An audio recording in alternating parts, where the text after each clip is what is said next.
జై శ్రీరామ్ అందరికీ నమస్కారం వెల్కమ్ టు న్యూస్ అఖండ నేను మీ కస్తూరి శ్రీధర్ మిత్రులారా మీకందరికి కూడా ఒక అద్భుతమైన ఒక మంచి శుభవార్తను అయితే తీసుకొచ్చిన సరే ఈ న్యూస్ చెప్పడానికి ముందుగా మీకు అందరికి కూడా ఒక విజ్ఞప్తి మన న్యూస్ అఖండ ఛానల్ ఆధ్వర్యంలో ప్రారంభమైనటువంటి మన అఖండ హెల్త్ ఛానల్ కూడా ప్రతి ఒక్కరు కూడా సబ్స్క్రైబ్ చేసుకొని ఆదరించాలని చెప్పేసి మిమ్మల్ని అందరినీ కూడా కోరుకుంటున్నా ఓకేనా సరే ఇక న్యూస్ విషయానికి వస్తే పాపం నరరూప రాక్షస పాకిస్తాన్ కు ఈ మధ్య అన్ని కూడా ఎదురు దెబ్బలే తగులుతున్నాయి పాపమే కదా మొన్ననే మన భారత ప్రభుత్వం ఆపరేషన్ సింధూర్ను నిర్వహించి 200 మందికి పైగా తీవ్రవాదులను లేపేసింది. అంతేకాకుండా పాకిస్తాన్లోని అనేక వైమానిక స్థావరాలపైన బాంబుల వర్షం కురిపించింది. ఈ దాడులలో పాకిస్తాన్లోని కీలకమైనటువంటి 12 వైమానిక స్థావరాలలో 11 వైమానిక స్థావరాలు పూర్తిగా నాశనం అయిపోయినాయి. ఆ తర్వాత గుర్తు తెలియనటువంటి వ్యక్తులు ఎవరా మన రాకుమార్లు చేసినటువంటి దాడిలో జైషే మహమ్మద్ టాప్ కమాండర్ అబ్దుల్ అజీజ్ గాడు కుక్క సాగు తెచ్చినాడు. ఇప్పుడు కొత్తగా పాకిస్తాన్ మేజర్ అయినటువంటి మోయిజ్ అబ్బాషాను కాల్ చంపేశారయ్యా. చూడండి దెబ్బ మీద దెబ్బ మూలిగా నక్క మీద తాటికాయలు పడినట్టు అది మామూలుగా లేవు దెబ్బలు. సరే 2019లో మన దేశంలోని పుల్వామా పైన ఈ పాకిస్తాన్ కు వచ్చినటువంటి తీవ్రవాదులు దాడి చేసి 40 మందికి పైగా మన కేంద్ర బలగాలను పొట్టన పెట్టుకున్నారు. అందుకు ప్రతీకారంగా మనము 2019 ఫిబ్రవరిలో బాలాకోట్ పైన ఎయిర్ స్ట్రైక్స్ చేసినాం. జైషే మహమ్మద్ ప్రధాన స్థావరం అప్పట్లో ఈ బాలాకోట్ లోనే ఉండిందన్నమాట. అందుకే ఈ బాలాకోట్లోని జైషే మహమ్మద్ తీవ్రవాద స్థావరం పైన దాడులు చేసి 430 మంది జైషే మహమ్మద్ తీవ్రవాదులను మన భారతీయ సేనలో అంతం చేసినాయి. అర్థమైందా? మనం ఈ దాడి చేసిన వెంటనే ఉగ్రవాద దేశమైనటువంటి పాకిస్తాను తమ యుద్ధ విమానాలను భారత మీదకి పంపించిందియా. ఎంత సాహసం చూడండి. అవి కూడా అత్యంత శక్తివంతమైనటువంటి F-16 యుద్ధ విమానాలతో భారత మీదకి దాడి చేయడానికి ఈ పాకిస్తాన్ తమ యుద్ధ విమానాలను మన దేశం మీదకి పంపించింది. అప్పుడు మీరు అభినందన్ పేరు విన్నారు కదా, తెలుసు కదా మీకు అందరికి కూడా అభినందన్. ఆయన పాతదైనటువంటి మిగ్ యుద్ధ విమానంతో ఈ పాకిస్తాన్ యుద్ధ విమానాలను వెంబడించాడు. అంటే చూడండి ఈ మిగ్ అనేది కొంచెం పాత తరం యుద్ధ విమానం అనమాట. దీంతో అత్యాధునికమైనటువంటి F-16 యుద్ధ విమానాలను తరవడం మొదలుపెట్టాడు. ఏందనుకున్నారు ఇదే మన యుద్ధ విమానాన్ని చూసేసరికి షాక్ అయిపోయినటువంటి ఈ పాకిస్తాన్ యుద్ధ విమానాలు మళ్ళీ పాకిస్తాన్ భూభాగంలోకి వెళ్ళడానికి ప్రయత్నం చేశాయి.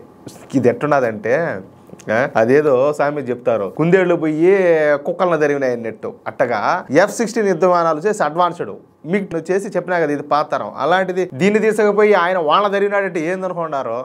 అదే సమయంలో మన అభినందన్ వర్ధమాను తన విమానంతో ఏకంగా పాకిస్తాన్ కు చెందినటువంటి F-16 యుద్ధ విమానాన్ని కూల్చిపారేసినాడు. సరే అభినందన్ వర్ధమాన్ విమానం కూడా కూలిపోవడంతో ఈ పారాచూట్ సాయంతో ఆయన కిందికి దూకేశాడు. అది కాస్త ఈ పాకిస్తాన్ భూభాగంలోకి పోయి పడిపోయింది.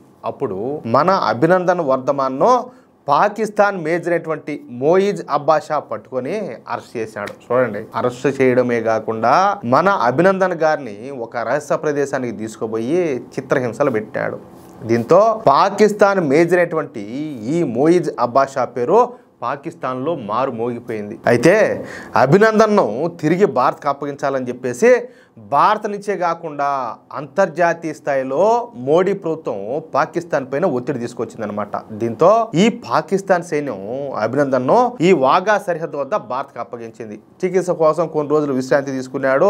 ఆ తర్వాత మళ్ళీ ఆయన పోయి డ్యూటీలో చేరినాడు. అయితే 2021లో మోడీ ప్రభుత్వం అభినందన్ గారిని వీర్ చక్ర పురస్కారంతో సత్కరించింది. సరే వాస్తవానికైతే ఈ పాకిస్తాన్ మేజర్ అయినటువంటి ఈ మోయిజ్ అబ్బాషా ఇక్కడ పీకింది ఏమీ లేదు. పారాచూట్ సాయంతో కిందికి దూకి తీవ్ర గాయాల పాలైనటువంటి మన అభినందన్ వర్ధమాన్ ను సైనికుల సాయంతో ఓడి పట్టుకున్నాడు. కానీ అదేదో ఈ మేజర్ గాడు పెద్ద ఘనకార్యం చేసినట్టు ఈ పాకిస్తాన్ వాళ్ళంతా ఫీల్ అయిపోయినారు. ఓడినేదో పెద్ద హీరోని చేసేశారు. అయితే ప్రస్తుతం పాకిస్తాన్ లోని ఖైబర్ పఖ్తూన్ఖ్వా రాష్ట్రంలోని వజీరిస్తాన్ లో తెహ్రీక్ తాలిబాన్లు పెద్ద ఎత్తున ఈ పాకిస్తాన్ ఆర్మీ పైన దాడులు చేస్తారు. దొరికిన పాకిస్తాన్ సైనికుడిని దొరికినట్టు కుక్కలు కాల్చినట్టు కాల్చిపారేస్తారు. దీంతో ఈ పాకిస్తాన్ మేజర్ అయినటువంటి మోయిజ్ అబ్బాషా గాడు ఈడేదో పీకుతాడని చెప్పి ఈడేదో పెద్ద హీరో అని చెప్పేసి వీడిని తీసుకుపోయి ఆ వజీరిస్తాన్ పంపించారు. ఇక వజీరిస్తాన్ లో విధులు నిర్వహిస్తున్నటువంటి ఈ మేజర్ మోయిజ్ అబ్బాషాకు సంబంధించినటువంటి సమాచారాన్ని పాకిస్తాన్ లో ఉన్నటువంటి ఈ గుర్తు తెలియనటువంటి వ్యక్తులు అదే స్వామి మన రాకుమార్లో ఈ తెహ్రీకే తాలిబాన్లకు అందించినారంట. చూడండి అంతే. ఇక ఈ మేజర్ అయినటువంటి మోయిజ్ అబ్బాషా ఉన్నటువంటి ఆర్మీ స్థావరం పైన దాడి చేసినటువంటి తెహ్రీకే తాలిబాన్లో ఈ మేజర్ను కుక్కను కాల్చినట్టు కాల్చి చంపేశారు. కేవలం 2 బుల్లెట్లకే ఈ మేజర్ గాడు ప్రాణాలు వదిలేశాడు. దెబ్బకు అంతే కథం, రెండో మాటేలే. దీంతో ఈ పాకిస్తానీలను దెబ్బకు దెబ్బ తీసినట్టయిందనమాట. ఇకపైన భారత్తో పెట్టుకోవడానికి ఏ పాకిస్తాన్ సైనికాధికారి కూడా ముందుకు రాడు. వచ్చినా కూడా ఖాయంగా ఏదో విధంగా ఏదో రూపంలో కుక్క సాగు చచ్చాడు. అది మాత్రం గ్యారంటీ. ముందుటి మాదిరి లేదు అని అయినా ఇప్పుడు ఉండేది మోడీ ప్రభుత్వంగానే. మామూలు లేదు మ్యాటర్. తేడాలు వచ్చితే తొక్కదేశారు. అట్టున్నది కథ.